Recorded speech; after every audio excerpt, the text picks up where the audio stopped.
he would listen to, and he liked it. It became his habit that on his way to the magician, he would meet the monk and sit there and would come to the magician late. The magician used to beat him because of this delay. So he complained about this to the monk, who said to him, "When you feel afraid of the magician, say, if my family detained me. And when you fear your family, say, the magician detained me." It so happened that there came a huge beast. It blocked the way of the people, and the young boy said, "I will know to you, or the monk is better." He picked up the sword and said, "Oh, if the way of the monk is dearer to you than the way of the magician, bring about death to the animal so that the people may be able to move about freely."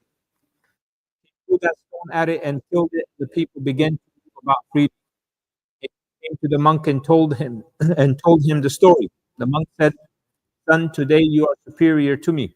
You have come to a stage where I feel that you would be soon put to a trial, and in case you are put to trial, do not disclose me." That young boy began to heal those born blind and the lepers, and he in fact began to cure people from all kinds of illnesses. When the courtier of the king who had gone blind heard about him, he came to him with numerous gifts and said, "If you cure me, all these things will be yours." He said, "I myself do not cure anyone. It is Allah the Exalted alone who cures. And if you affirm faith in Allah, I shall also supplicate to Allah to cure you." This courtier affirmed his faith in Allah, and Allah cured him. He came to the king and sat by his side as he used to sit before. The king said to him, "Who restored your eyesight?" He said, "My Rubb." Thereupon he said, "Do you have another Lord besides me?" He said, "My Rubb and your Rubb is Allah." So the king kept torturing him until he revealed the young boy. The young boy was thus summoned, and the king said to him, "O boy, it has been conveyed to me that you have become so much proficient in your magic that you cure the blind and the lepers, and you do such and such." Thereupon he said, "I do not cure anyone. It is Allah alone who cures." And the king took hold of him and began to torture him until he revealed of the monk. The monk was summoned, and it was said to him, "You should turn back from your religion." But he refused. The king sent for a saw, placed it in the middle of his head, and cut into two parts that fell down. The courtier of the king was brought forward, and it was said, "From your..." He too refused it. The saw was placed in his head, and it was torn into two. The boy was sent for. It was said to him, "Turn back from your religion."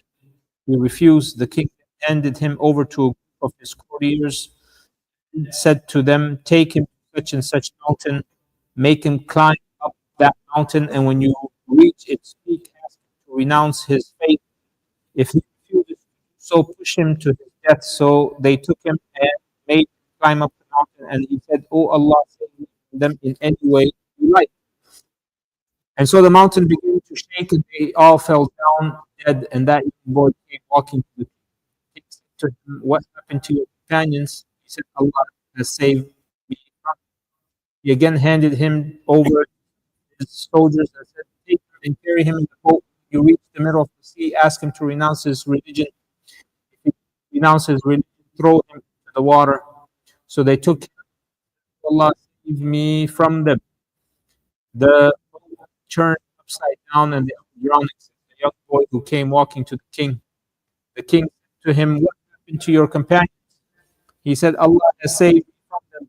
And he said to the king, "You cannot kill me until you do what I tell you to do, or what I command you to do." The king asked, "What is that?" He said, "Gather all the people in one place, tie me up to the trunk of a tree, take an arrow from my quiver and say the name of the Prophet of the boy, then shoot me. If you will be able to kill me." Called the people in an open field and tied the young boy to the trunk of the tree.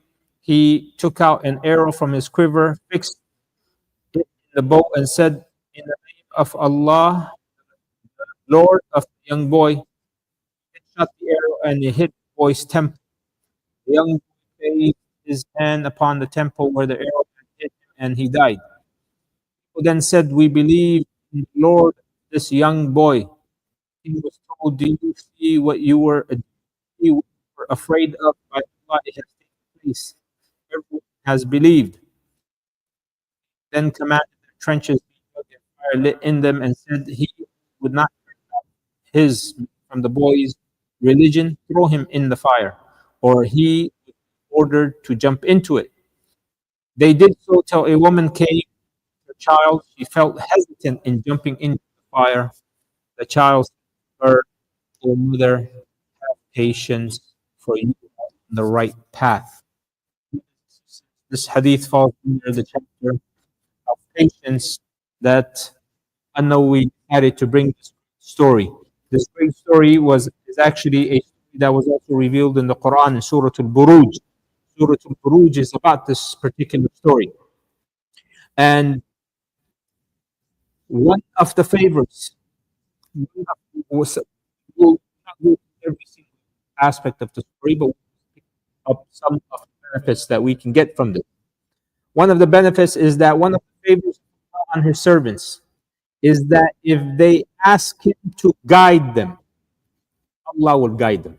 Just like this boy said, Oh Allah, he said, if the religion of the monk is dear to you, meaning it is true, then the magician, Allah, bring death to this animal. This is similar to what a person who is not sure whether he should accept Islam or not. So we often tell those people that we give dua about Islam, when you go home tonight, make dua to God and say, God, guide me to the right way. Guide me to a religion which is true. And when you wake up, do that again and again until your heart, and we believe this, your heart will be guided to the religion of Islam. So this is exactly what this boy did. This is what we as Muslims also have. It's called Salat al-Istikhara. Oh Allah, if I was to do this, it's clear for me, make it happen and make it easy for me, and barakah.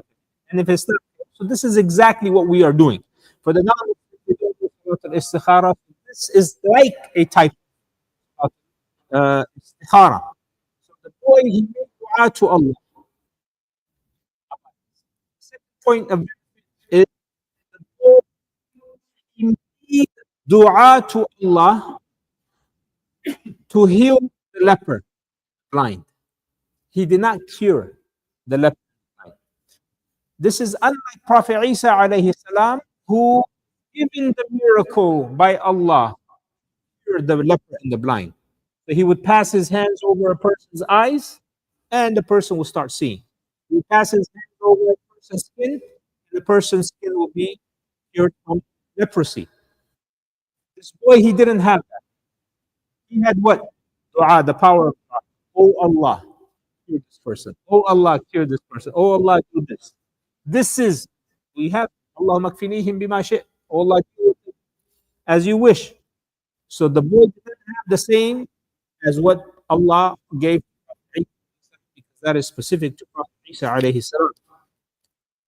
Another lesson is that the boy ascribed all of these miracles back to Allah. He said, I am not the one. Because what the minister, he said, I heard you. Please cure me. He said, I don't do anything. It is Allah subhanahu wa ta'ala. So my brothers and sisters, if you have a special talent, if you have some knowledge, if you have some, whatever you have from the favors of Allah, don't say I. Don't say I did this. Oh, yes, it does. Say, always ascribe it back to Allah subhanahu wa ta'ala. Always ascribe it back to Allah subhanahu wa ta'ala. And we know that this person, this boy, he was killed. He was killed eventually, and he taught him how to kill. Why? Because there's a benefit. What was the benefit? The whole ummah, his nation became a benefit. Now the question, actually, this question, if I was to ask, we have to spend another 10 minutes on it. Maybe we can ask it another time. This is more of a fiqhi, aqid issue. Now, if you fear evil, or harm from a people, then there's a dua that the Prophet ﷺ taught us through this hadith. And that dua is Allahumma kfinihim bi Allahumma ikfinihim O Allah, you suffice against them how you wish. This is what the boy also said. My brothers and sisters, Allah subhanahu wa ta'ala, He will answer the dua, the one who is in distress. أَمَّنْ يُجِيبُ الْمُضْطَرَّ إِذَا دَعَاهُ وَيَكْشِفُ السُّوءَ وَيَجْعَلُكُمْ خُلَفَاءَ الْأَرْضِ أَإِلَٰهٌ مَّعَ اللَّهِ. Allah, He says, and who else can be there to answer the dua of the one who is in distress and remove the harm from the individual? It doesn't matter who that person is. If you are in distress and with 100% yaqeen, you make dua to Allah, Allah will answer it. The problem with our du'as is we have insurance policy. We don't have 100% yaqeen. So when we, for example, a person gets into a car accident, I read the dua. I read the dua. Yes, but you also have full coverage insurance too. You say, I will read the dua because it's just, he will not read. Even if he reads in the back of his head, I have insurance. So the insurance will protect me and take care of my car, take care of my house. Does that make sense? Imagine how your ayat, how your du'as of travel will be like when you have nothing. When you have nothing, what kind of ayatul kursi will you use? Wallahi, even with you will recite and say, Oh Allah, I'm leaving my house. Okay, I have no one. Oh Allah, you are the protector. I'm driving under your care. You will recite the dua for yaqeen. I'm not saying don't get insurance. What my point is, because of these other things, it has messed up our true yaqeen in Allah subhanahu, Allah subhanahu wa ta'ala. But when you have full yaqeen, I swear by the way, all of us, Allah subhanahu wa ta'ala, your dua. Another point of benefit is that a person who dies because he is oppressed, a person who dies because he is oppressed, or because a person who is killed because of his religion, person is to be killed because of his religion, he didn't lose anything. In fact, he gained. وَيُنَجِّي اللَّهُ الَّذِينَ اتَّقَوْا بِمَفَازَتِهِمْ لَا يَمَسُّهُمْ سُوءٌ وَلَا هُمْ يَحْزَنُونَ. Allah, He says that Allah will deliver those who have taqwa.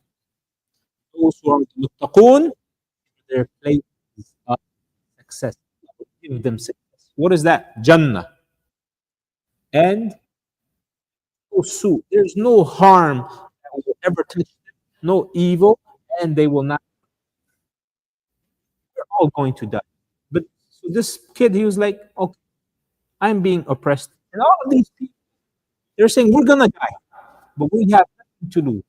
So we're going to die having iman in Allah subhanahu wa ta'ala. Lastly, this hadith is one of those hadith which one of the four talked while they were in the cradle. Because this baby, he said to the mother, she has a baby. She can sacrifice herself, baby. This is the heart of the mother. So she hesitated. And the baby said, Oh, isbi patience, for verily you are on the truth. So this is one of the four incidences, baby talking in the cradle. The second is Isa ibn Maryam, when he told Allah when he was in the cradle. And the third was the story of the monk that we covered. Story of the monk that we covered, which he was accused of zina, and child of that lady who had zina with someone else, he testified in the monk's favor. And the fourth is your home. Allah, I will ask you guys to ask Allah subhanahu wa ta'ala to make us pass upon His religion. May Allah subhanahu wa ta'ala allow us to say the truth, stand up for the truth, and stand up for the oppressed and never allow us to be oppressors, whether in our community or in our family or in any capacity. Allah subhanahu wa ta'ala give us husnul khatimah. Allah allow us to stay with love. Allah as our